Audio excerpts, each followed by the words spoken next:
Developers, the wizards that shape your company like nobody else.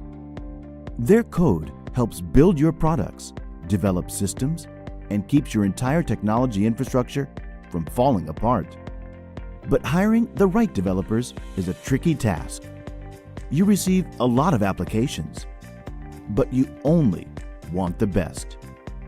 So how do you identify the best developers without spending a lot of valuable time on the wrong candidates? Introducing HackerEarth's technical recruitment software, a platform that helps you hire the best developers by using online tests to assess your applicants. Here's how it works. With HackerEarth, you can invite candidates to remotely appear for customized coding tests for any technical role. And once they take your tests, you can access detailed performance reports to decide who makes it through to the next rounds. Auto-generate highly customized tests for any technical role, even if you're not a developer yourself.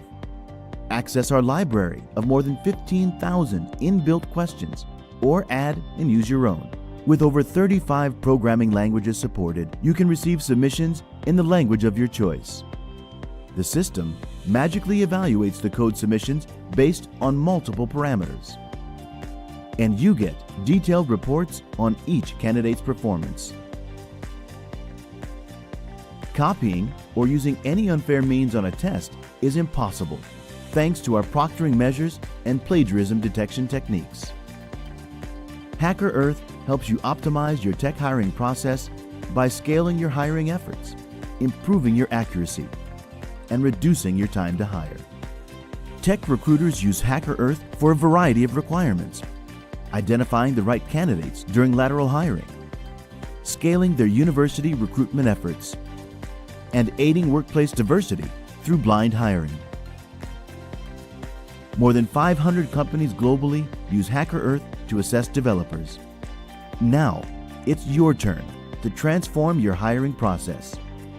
Register for a free trial today and try HackerEarth now.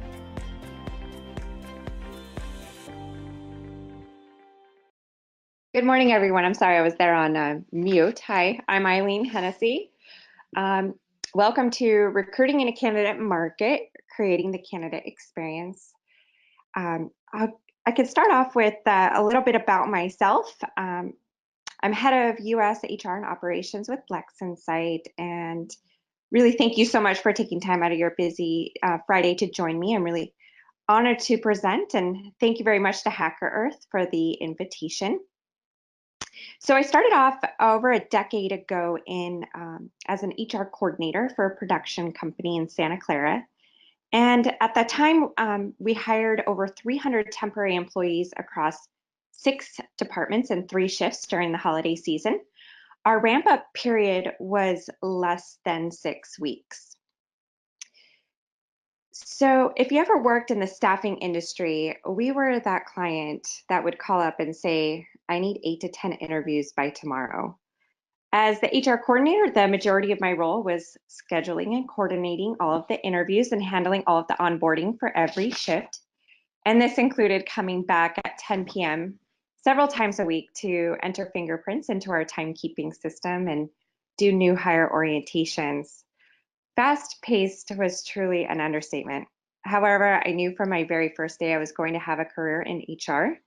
And as much as I loved what I did, I was always impressed with the large teams of recruiters that would come into our facility to do a walkthrough and tours and meet with our hiring managers. I was so curious about the other side of the fence that at the end of the holiday season, I ended up switching from HR to staffing. And I stayed in the staffing industry for over 8 years. I started in light industrial staffing during the downturn of the economy and left the staffing industry this past February, where I was an executive recruiter. I have personally been involved in over 400 placements in the Bay Area just with my tenure at one of my previous companies.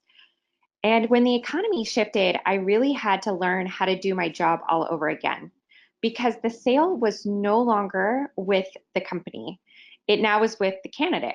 And this is when I started to see a change in the market. I felt the change firsthand. The candidates now had multiple offers. and opportunities, and it was harder and harder to interest them into the role that I was working on. So one thing that I always try to maintain, even in an employer market, was to create great relationships with my candidates. This has helped to keep candidates engaged until the offer, and in some cases build relationships for years, even with a few that I didn't even place. So helping others be successful in careers and finding new opportunities is truly a passion of mine. And ultimately, creating a great candidate experience pays off in the end and always equals better hires. So like I said, I recently switched back from staffing to HR this past February to join a startup in San Jose, California. And I believe I truly found my calling in a blended HR recruiting role. And no better company to join than one that is changing the recruiting industry with AI. LexInsight's AI matches the best resumes with the best jobs in seconds, resulting in top candidates being shortlisted and contacted faster, making candidate experience rise to new levels. So the outline of today's presentation, and I'm going to be going over creating the ultimate candidate experience. And this is really the topics I kind of broke it down to is employer market versus candidate market, why creating a candidate experience is important, how to create the candidate experience, and then I wanted to kind of a special bonus section here about ghosting. And then at the end, I'll have some time for Q&A. So employer market versus candidate market.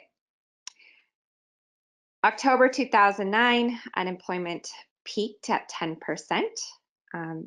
Currently, September 2018, 3.9 is the national average. And to give kind of a overall average, the 70-year average is 5.9%. And Bay Area current average is 2.4%. And then I added here a little bit about millennials. So 45% of new hires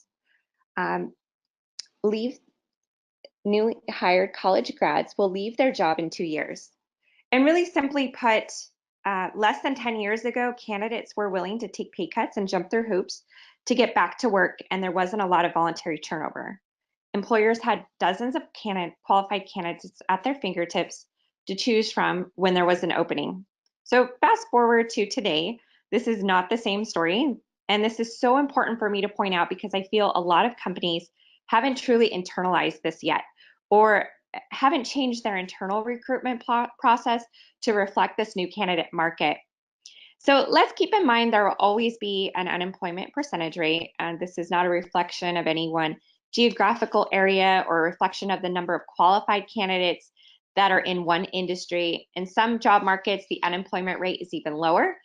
That's why I pointed out Bay Area is at a low of 2.4%. The competition is high for talent.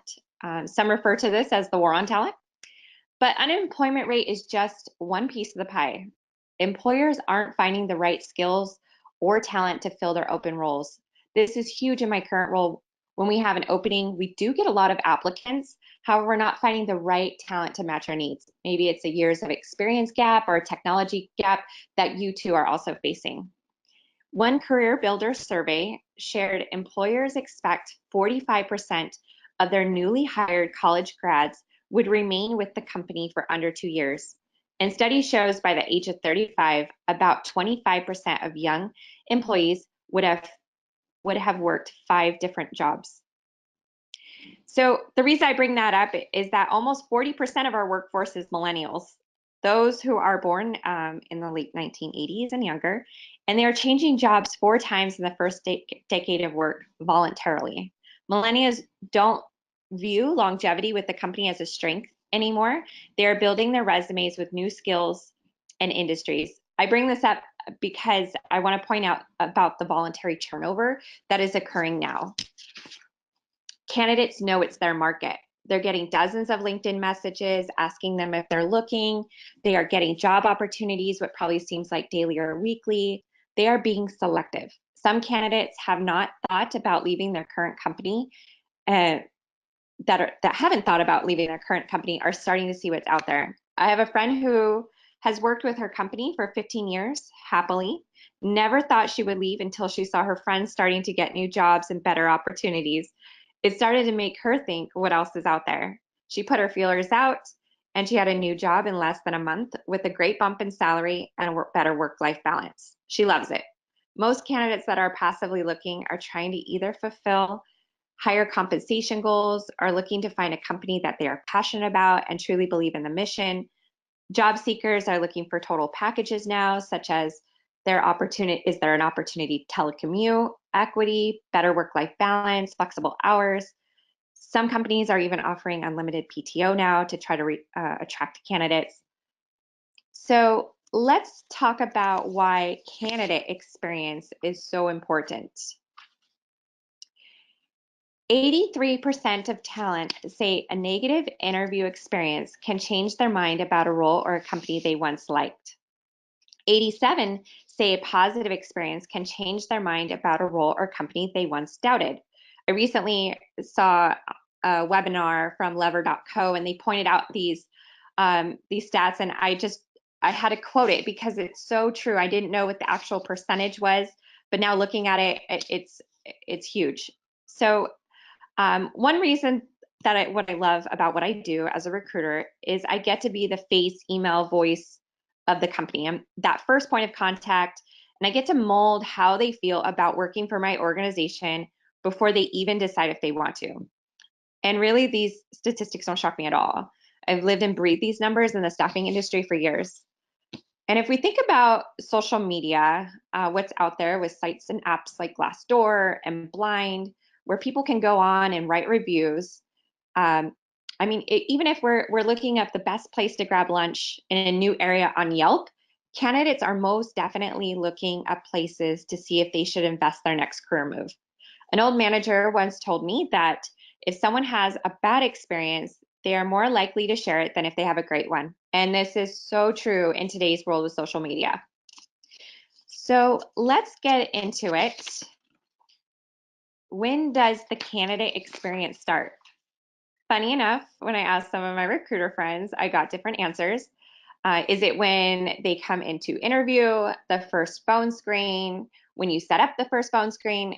The answer is your very first interaction. They are evaluating everything to see if this is an opportunity they want to explore. Your tone in your email, how you handle rescheduling. Is your company rescheduling? They have started the interview process on you long before you have even scheduled the first interview. So if we kind of think back to those two stats on 83% say a negative experience can change their mind on an opportunity they once liked, and 87 say a positive experience can change their mind about a role they once doubted. I think those are such light shedding stats just to kind of hold with and think with about, creating your candidate experience. So I'll talk first about sourcing, sending a recruitment message, or what some of you call outreach messages. And some people say, yeah, you just copy and paste and use templates because they make everything so much better and faster, right? No, personalize. I can't emphasize this enough. Personalized sourcing efforts do take longer, but you get better results. Studies show that 11 to 25% response when you send out mass messages, especially ones that say, dear job seeker, or how about hi, comma, at least you know you're not getting their name wrong. Another reason we personalize is I had a recruiter that I worked with. She sent her position out to a couple hundred people on LinkedIn in one day for a position we were working on. And I asked her, how's it going? And she told me the majority of the candidates didn't accept her email. So basically she was blocked. From a third-party recruiter point of view, she lost every opportunity to learn what that candidate would have been interested in and why the position wasn't the right fit. That's why taking the time to read their profile or resume and send a personalized message matters. Another reason to personalize, get their name right. Have you ever copied and pasted that last email that was meant for Scott, but now you're sending it to Sally and forgot to change the name? Luckily, this hasn't happened to me in an outreach email, but it has definitely happened in other instances. And yes, it can be so confusing. Usually their response is, was that email meant for me? Not the type of response we're looking for in recruitment. Do your homework. So a while back, I had an internal recruiter from a company reach out to me with a message, and the subject line was your next great opportunity, junior recruiter in San Francisco. So one, I'm about 2.5 hour commute away from San Francisco, and all of my previous companies on my LinkedIn show that are in San Jose or the South Bay. And two, I have almost 10 years of experience in recruitment. One of my biggest phrases in training new recruiters is know your audience. If this recruiter would have taken 2 minutes, really 30 seconds, to read my profile, she would have known that this isn't even a slightly good fit for me. This is such a poor reflection on the company. I mean, I'm pretty lenient. I don't get upset. I don't get offended. But I just think from a different candidate that doesn't understand recruiting, doesn't understand, the job that we do, this can look so bad. Why is this company targeting me for a very low level position? And that's why I say, read their profile, send the personalized message. When I do it, I get about 75 to 90% response rate, even if it's a no thanks or not looking at this time or thanks for the message. It's a response that keeps the door open. I get this because I took the time to personalize.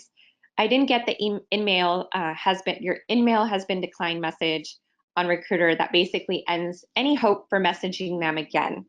I write a short and sweet message that basically states who I am, and this is important because I want them to see me as someone that's relatable and human, and it's not a template. What I'm looking for, what's in it for them, and why I specifically reached out. Was it the progression in their career? Their current company is similar to the company they are at now. Maybe it's their industry. I'm talking 5 to 6 sentences max to get the conversation started and get the candidate engaged. And this is the start of trying to build a relationship with your candidate. So now let's talk about applicants. So I'm going to talk a lot about communication later in this presentation, but I want to think back to proper application etiquette. If an applicant walked into your lobby and handed you their application in person, you would look them in the eye, thank them, and thank them. But with the internet, it's very easy to ignore and not acknowledge people. They're doing the new age version of walking into your lobby and handing you their resume. They have come to you, and this is important. They've sought out your company, whether you have an advertisement or they researched the company and found it as something that they're interested in. It is important for the candidate experience for the applicant to be acknowledged, even with a simple thank you for sending in your resume.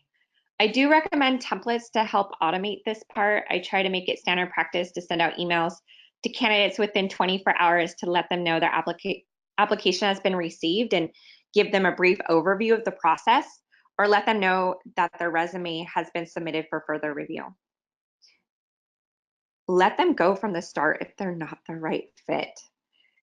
If they are not the right fit, let them know immediately. I always try to put myself in the shoes of the candidate, and no one really likes to be waiting to find out that they didn't get the job or they're not going to the next stage. So sometimes you can open up the resume and see automatically that this is not the right fit. These are the candidates that I'm talking about. Instead of just thanking them for their application, just let them know immediately. So this is a part of the candidate experience too, because even the candidates that we are not trying to woo should still have a great overall experience. It's better for them to walk away and say, hey, I didn't get the job, but boy, are they efficient. And that's really what I aim for. So now that you have this great candidate, they've either applied and they're a good fit from the start, or you've sent this amazing personalized outreach message and they're interested. I just want to hit the big giant pause button and talk about internal process. Make it simple but effective. We have to get the internal process down behind the scenes for a smooth candidate experience. So is it that they've sent their resume and now they fill out a 10-page online application with they need to submit 7 references, and then complete 5 phone screens before going into an in-person interview with all 5 senior leaders of the company for an hour each, split into 2 days. Because let's be real, your top candidate is probably currently working and in a role where they have a job to do and no one knows that they're looking. I understand we need to do a very thorough job of screening our candidates and making sure we are making the next best hire that we possibly can. But if you're making your candidate jump through lengthy applications and hopes to get to the final round, it's you're gonna lose. You're gonna have a high risk of losing a very qualified candidate. And the next point out I want to make is early bird gets the worm. If I have any agency recruiters on the webinar, I know I'm preaching to the choir, but the shelf life of top talent is little to none. Your competitors and that other great company that also emailed them the same day already has them in second round interviews by the time you finish reviewing their profile if you took too long.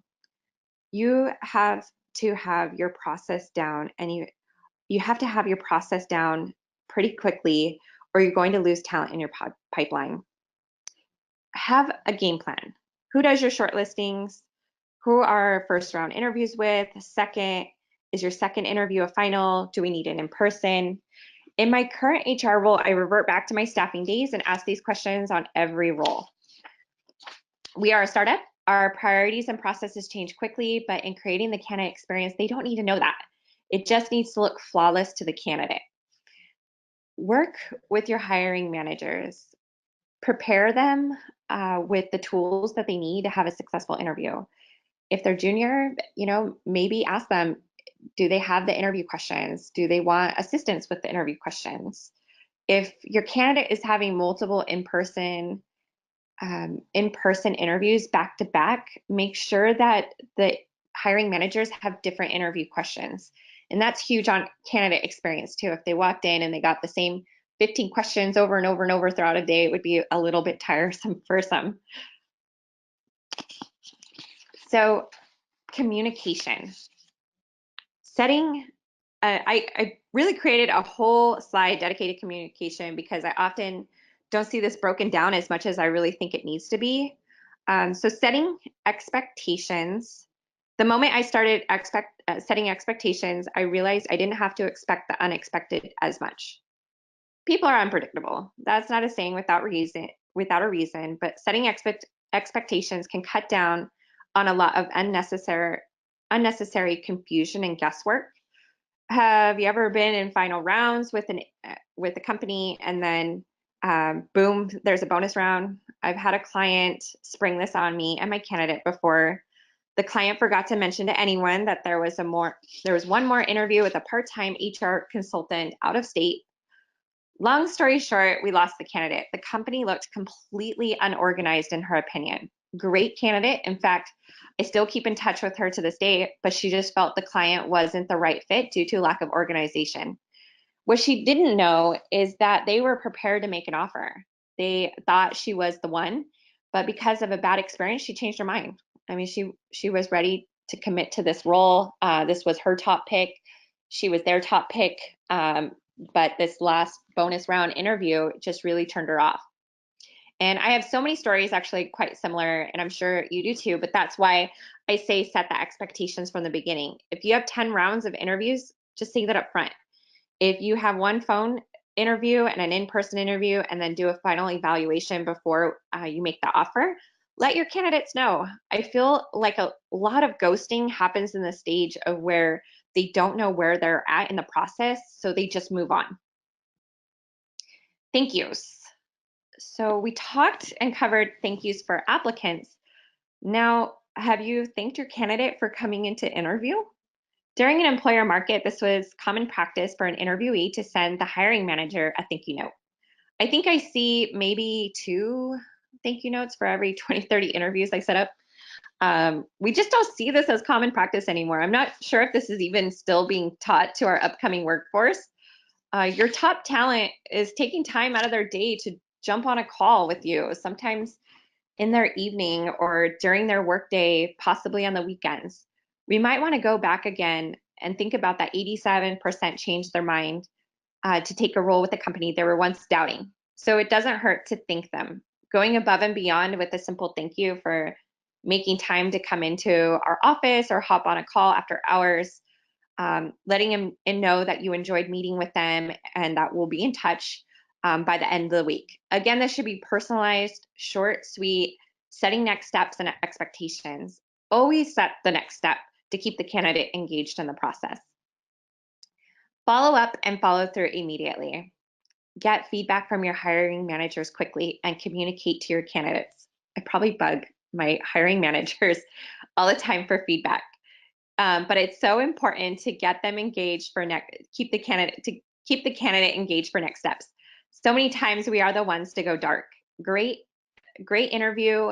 Then before we can schedule the next interview, they accepted another offer because they didn't know where they were at and if they were still being considered. This is a big piece of keeping candidates engaged, on the hook, and creating a good experience. This is also true for someone that is not selected. Be sure to follow up with those candidates too. Prompt response is always best. Be accessible. As HR or the recruiter, make sure your candidates know that they can reach out to you for any questions. You are their partner in this process just as much as you are with the hiring managers. I love when my candidates call me up, ask questions. In fact, I just scheduled a phone interview for a candidate, and we had been going back and forth through email. And then he called me up and asked if this was going to be a technical round and if he needed his laptop.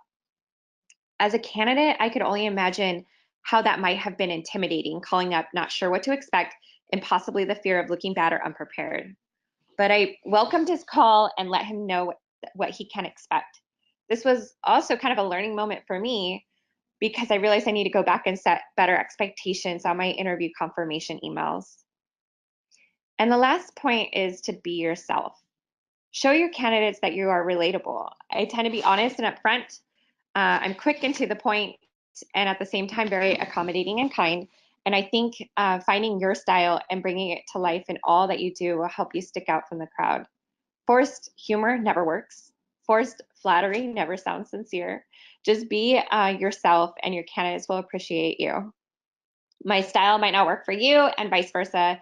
So it's always just best to have your own. And before I jump into the next slide about ghosting, I wanted to see if there were any questions about candidate process or setting up the candidate or creating the candidate experience. I'm not seeing any candidate or questions show up in the question tab, so I'll move into ghosting. So what is ghosting? I'm sure you know by now, but if you have not experienced yourself or are still a little unsure of what it is, consider yourself one of the lucky few. The truth is, companies have been ghosting candidates forever. I can think back to my earlier years in recruiting, and it happened all the time. We had over 100 applicants, sometimes in less than 24 hours, and things weren't so automated then. We didn't let candidates know if they got the job or not. We just went silent, left a message. We tried to call them back within the next day. It was terrible. That was a terrible process, and I recognized it then. I felt so bad. It's just that there were so many candidates, we couldn't get to them all. It didn't have a name. No one was up in arms about it. It was just the norm. Now that candidates don't return emails, no show to interviews, and worse, sometimes don't show up to the first day of the job, and I've definitely heard of that happening. It's a thing, and I feel like every HR and recruiter is just appalled by this. I absolutely believe this can be prevented. I think ghosting is a sign there is room for improvement on both your relationship as a recruiter and in your candidate experience. So going back and looking, did you set expectations? Did you follow up with them promptly? Did you return emails and calls immediately? I think one thing that is important is having the recruiter or HR call first to be that first point of contact. Email is great, but you really want to build a connection. Call. If your hiring manager says this is a great candidate, let's schedule them immediately, pick up the phone and call them and talk to them. Be sure you know where they are at in the hiring process, especially with other companies or other recruiters. one of my previous roles, my soon-to-be new manager and I were in final stages before the offer, and she very directly asked me, "Are you talking to other companies?" It was an honest conversation. I have never been asked like that before, but it gave us the ability to enter in the office stage knowing exactly where we were at. If we were guessing as to why someone stopped returning my emails or calls, I think this is more times than not. It shows us that we weren't asking the right questions or setting the right expectations. So, what to do if it happens? I think the best thing to do is not take it personal. Give people the benefit of the doubt and be concerned. I find that when someone stops talking to me in the middle of an offer stage, I ask, is everything okay? Every single time I've been concerned through an email or through a voicemail, they picked up the phone and called me back. In this case, that in the case that they don't call back, I would suggest simply just moving on. There's no use in enforcing it. Can you recover? Absolutely. If someone doesn't call back for a week and then pops up, hear them out. I worked with a recruiter where his candidate just went missing in the offer stage for a week. He popped up back up and he listened to him. And what had happened is that he received another offer from another company and didn't want to tell him because he didn't want to be persuaded into either role. He just needed time to think. He ended up taking the offer and it worked out. One story that I have personally is that I had a candidate that was in the offer stage. She went completely dark on me. Actually, it was right before the offer stage. She went completely dark on me. She had final rounds, and then they came back to me, I want to say 3 days later, and said, we want to hire her. I left her messages. I emailed her. She was nowhere to be found. She wasn't calling me back.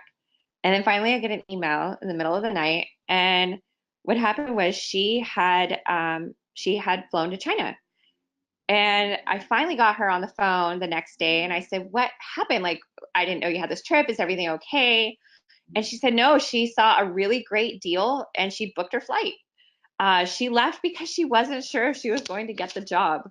And she didn't want to miss out on this great deal. So we went through the negotiations and the offer stage all through WeChat at all hours of the day and night, and we got her started 10 days later when she returned. No one could believe it, but sometimes they go dark for a reason.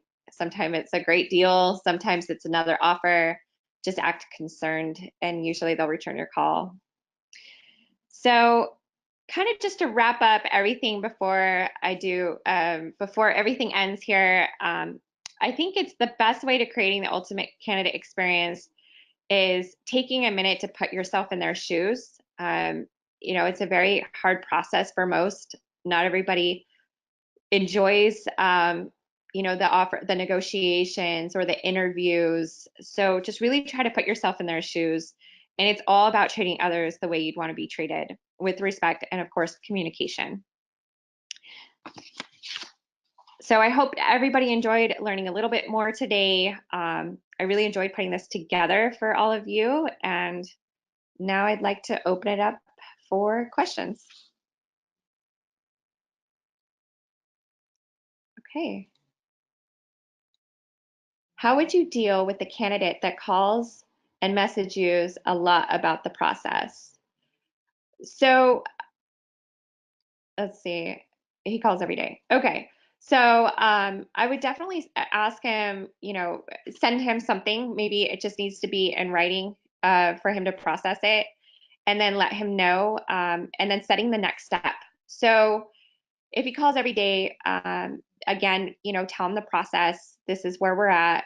If you haven't heard from me by next Wednesday, please send me an email to loop back around. Thank him for his call, be appreciative, and just let him know the next step. So I will call you on Monday, or I will call you next week. If you haven't heard from me, by this time, please reach back out to me by then. I hope that helps. Thank you, Garrison. Okay, here's one. How do you convince your hiring managers to prioritize the candidate experience? Okay, I think I was kicked out there for a second. So how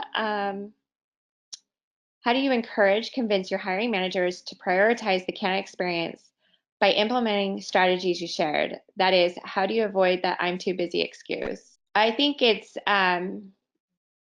this is a tricky one. Let's see, it keeps popping back up. Okay, so it's kind of a fine line to walk. You know, I work with a small leadership team and we are very busy. We're a very lean and mean startup. So it's really trying to gently push them. I never say, and this is just my experience, I never say we have to do it this way. I just kindly say, we're going to lose this candidate. Can we try to do this?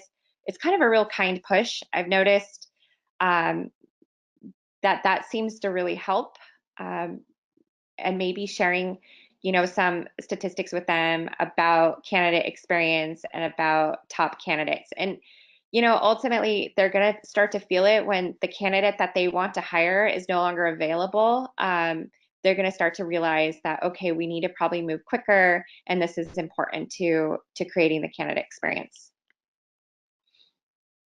I hope that helps. How would you respond to a candidate that has reached out, interested in an opportunity that isn't qualified, and is persistent in messaging and wanting the role? Have shut down already, but he's persistent with emails. So, you know, I have had this happen a couple of times. What I do recommend is letting them know that the position is no longer available. If they're persistent, if, you know, you've tried a couple times and it just didn't, you know, letting them down kindly or lightly, I always refer, right? So sometimes it's best to refer them to different, you know, maybe if it's a skill set that they're looking for, be like, you know, if this is where you can obtain the skill set, if it's, if they're just not getting it, then just let them know the position is no longer available. There has been a couple times where people get a little upset about the process. And just know to not take it personal and just let them know, hey, if you know, if you're applying for XYZ and you don't have the skill set, you know, this is a great place where you can obtain that skill set. If it's just a years of experience, just say, hey, we'd love to bring you on board. You know, please reach back out to me when you have X amount of years of experience.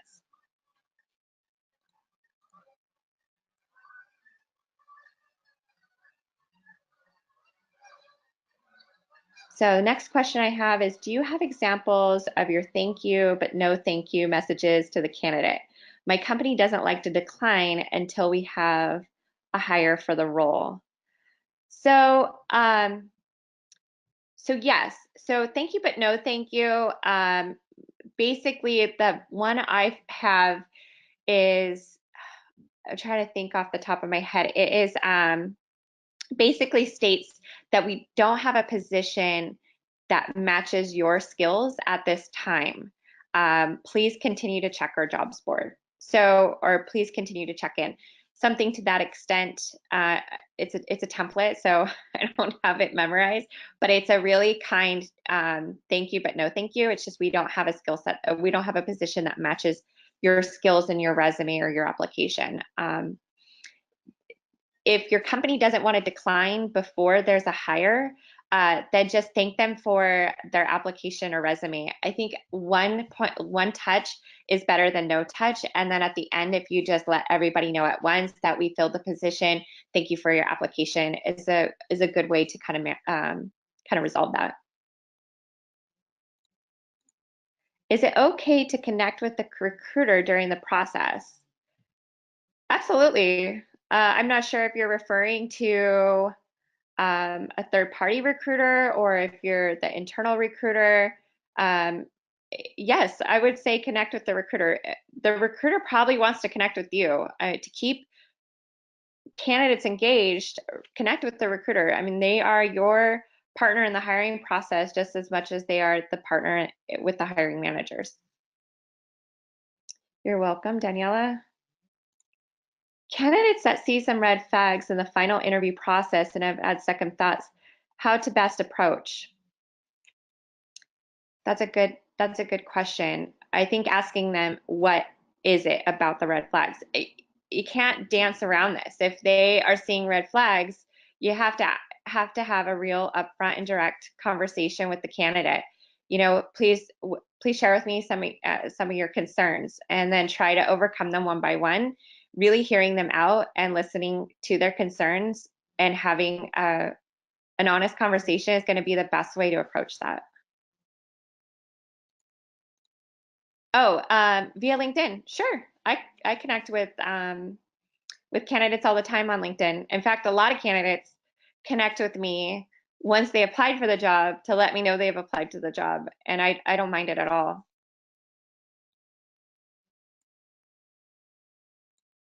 So in my company, we are upfront during the screening process about whether the candidate does not meet the experience requirements. But then I find they will make a last-ditch effort in trying to convince us otherwise.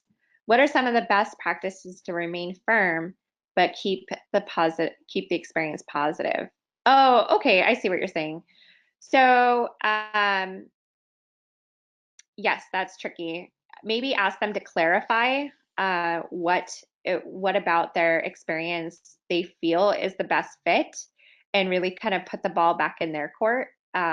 Sometimes it ends up they are a great candidate. I know not everyone's a resume writer. I have actually third-party recruiters do this for me, and I've done it as a third-party recruiter, that the client says no, or we say no, it's not the great fit, and they come back and they kind of do this on behalf of the candidate. And yes, candidates sometimes try to advocate for themselves because that experience isn't on their resume. So what I ask is, if they feel that they're a great fit, is to resubmit their resume with that experience listed as to why it's a match. And then we'll take it under review for further consideration. Sometimes that works. It's kind of putting the ball back on them and letting them have kind of more control over their application process. Another question: how do you educate hiring managers to be more open-minded and open to hire maybe from outside the industry they are looking for? So letting them, so if you're not finding the right talent, that can be a way of kind of leveraging that. I typically try to find the hiring managers what they are looking for. It's ultimately their team, their hire, their decision. But if you're just not finding the right talent, approaching them in that way. How do you respond to candidates who initial question after reaching out to them about an opportunity is regarding the salary compensation? How do you respond whose initial question after reaching out to them? Sure. So it's a candidate market. They want to cut to the chase. They're like, if I'm not even going to waste my time talking about this opportunity unless I know it's going to fit what I'm looking for. So typically I put the question back. I just say, oh, what were you looking for? And then sometimes if they're savvy, they will say, well, what is your budget? And so, but typically a lot of people will say in a candidate market, they are playing hardball. So they're going to tell you the salary expectation that they're looking for. Either that fits or that doesn't fit. If you know your company is willing to match or go above, just say, oh, that's definitely falls in line with what we are targeting. I never want to say, oh, that's, if they're saying, 160 and our budget is, 210, I never want to say, oh yeah, our budget is 160 to 210, because they're going to come back and want the 210 if that's tight on the company budget. So just say, yep, that falls right in line with what our target is. If they say, what is your budget? Just say it depends on a case by case scenario. If you give me a range, I'm really to work within that. So, and then you know whether to push that candidate through the process or not when they come back with a range. And if it doesn't fall in there, then it doesn't work out. Can you provide some tips on compensation negotiation with candidates? So hopefully my last question that I just responded with, that helped a little bit. I could probably do a whole session on compensation negotiation. If you have some specific questions, I could definitely get get in touch with you about that. If you want to message me, I'm willing to walk through that with you. You're very welcome. Okay, so what is your perspective on a recruiter not being willing to seek feedback from the hiring manager and dismissing the candidate's request to do so by saying we won't get anything more from them, especially when reaching a final stage when another candidate was selected and the candidate was not selected was second choice? Should the recruiter not at least try to seek feedback? I think your second runner up should definitely have some feedback. Let's see. So how do you get the recruiter to get the feedback? So I would just ask, I'm guessing this is from a candidate perspective, asking the recruiter for the feedback. Just ask, I think if I'm, second runner up, I'd like to know, what was maybe not asking directly, what's the feedback on me? What was it about the other candidate that was selected that made them go with the other candidate? So it's kind of an indirect way of asking for the feedback for you. If the recruiter is not willing, they might not have access. So if pushing the recruiter to get it, I mean, the recruiter can only do so much. The hiring managers have moved on and they're not open to giving that information. I think the recruiter should try, say that, I think we should all try to get the feedback, but if the recruiter is unable to, sometimes it's not a lack of what they're willing to do, it's sometimes they're not able to get it. Do you have any ideas, suggestions on automating the rejection emails or initial application replies? Our system doesn't do automatically, and it's been cumbersome to try and touch each applicant. I'm right there with you, Leah, right there. So I leverage, so we use Indeed, we use LinkedIn, and then we have our own internal. So right now, doing most everything manually. It's a lot of work. I know as we grow, we'll probably have a system, but I know a lot of ATS systems, if you have one, will automate this process for you. Otherwise, it's pretty manual in the beginning.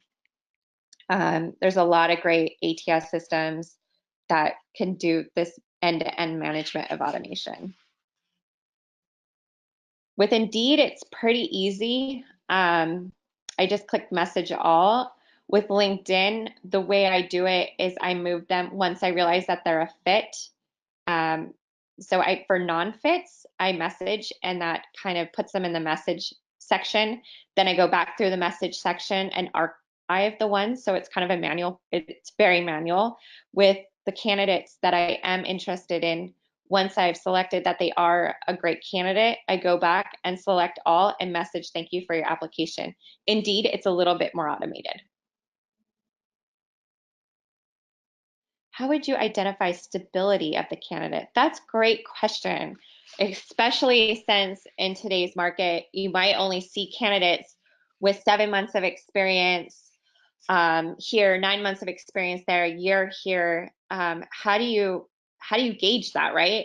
I think in your initial call, really asking what they're looking for, seeing what what motivates them, what their mission is. If their end goal is money motivated, it might be, it's hard to gauge that through the call, but if you could tell when somebody's passionate about what they do or they're passionate about a company mission or vision.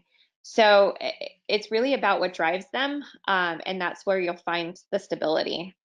So some candidates are really just, moving company to company to get that bump in salary each time. And some are moving because of other reasons, but finding out, what drives them and what's led them to look and what's led them to leave past roles. If you ask backward facing questions, sometimes you can get a forward facing idea.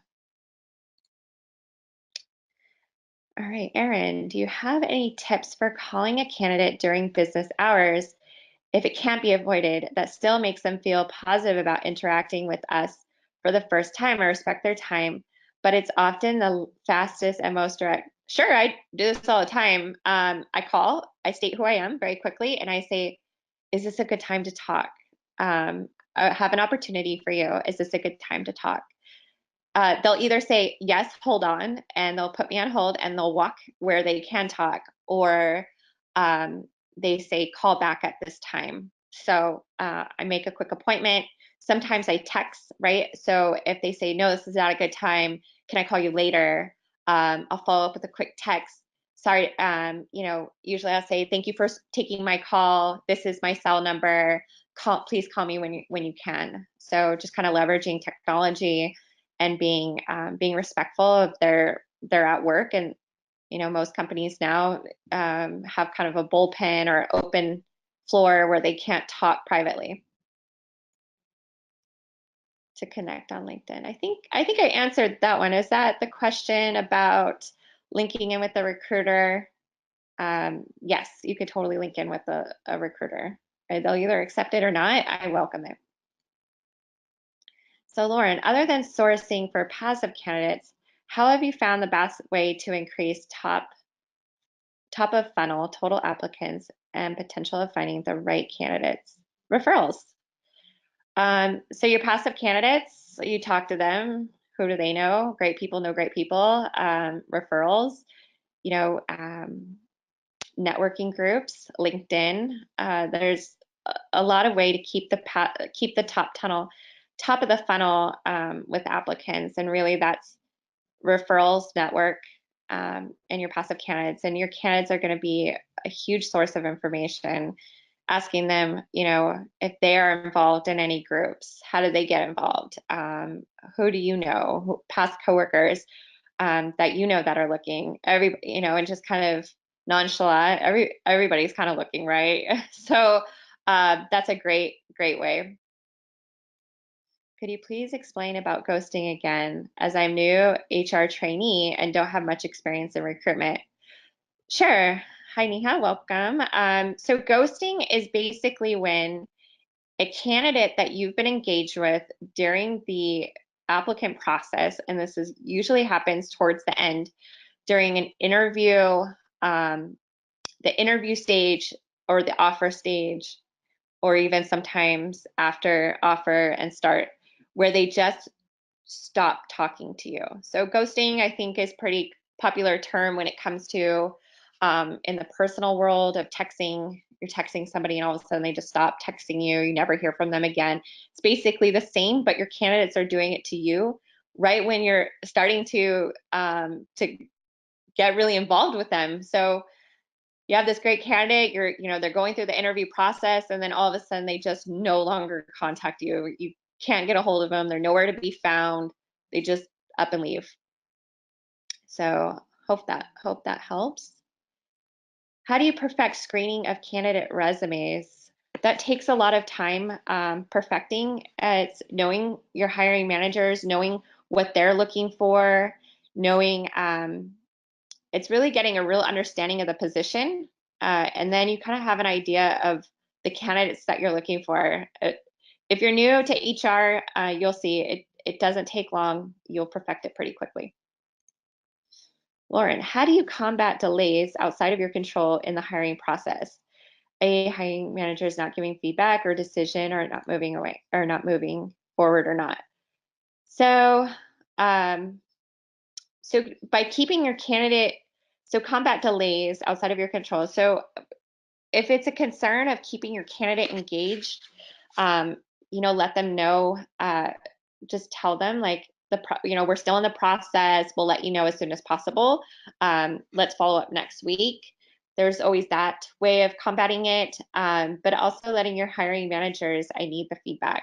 So again, sometimes it's setting the expectations with the hiring managers. That's something that I'm working on as well, being in a new role, is making sure upfront that we really need to have the feedback within a few hours, or within at least 24 hours, especially after interviews. I mean, that's really important. But when you're looking at, initial screenings, sometimes it can take, 3 to 4 days. So sometimes you just have to communicate a little bit better to your candidate and also to your hiring managers. You're very welcome, Erin. How do you streamline, hi Jet and Paul, How do you streamline the candidate experience if they're coming from out of your native state country just for the interview? Okay. So candidate experience is really being like, if they're coming all the way out, if they're coming to you just for the interview, is really being very accommodating. So if they are, if you've asked them to come, I would say, you know, making the special effort to greet them, welcome them, make sure that they're, you know, that have everything they need. If their travel arrangements are booked, if you're supplying that for them, being kind of their own travel agent, if they are providing that on their own, making sure if there's anything that you can assist during the process, emailing them an itinerary, you know, all the things that kind of executive assistant would do for an executive recruiting or executive traveling. I would do something along those lines, and that's really how to kind of go above and beyond for the candidate. I hope that answered that question. And I think that's it on questions. Did I answer your question, Dutton Paul? You're very welcome, Donald. All right. Well, thank you, everybody. Looks like we're all out of questions and our time is almost up. It's been great interacting with all of you at the end. This was fun. And oh, one more question. Can we predict ghosting? No, I don't think we can predict it, but you can kind of get a gauge on it based on how the candidate has been throughout the process. If they're starting to really pull away, or if you're starting to see that they're not really engaging, I think it's a great moment to ask, you know, hey, are you interviewing with other companies? Are you in the process anywhere? Have you received any offers? And I think that will, if you ask them the questions and they're not, maybe they're just really busy and that's why they're not engaging. But if they are, they might, you know, and they stop replying to you, they might have just received another offer. Any last minute questions? You're welcome. Thank you, everybody. Enjoy the rest of your Friday. So, on behalf of HackerEarth, we'd like to thank Ms. Eileen for the great session that we had. And I guess each one of you who attended the webinar had a great experience and got to learn something that is new and might be very helpful for you for the future. So, yeah, so a very big thanks to Ms. Eileen. And yep, I hope you have a great Friday ahead, everyone, and have a good day ahead. Bye-bye.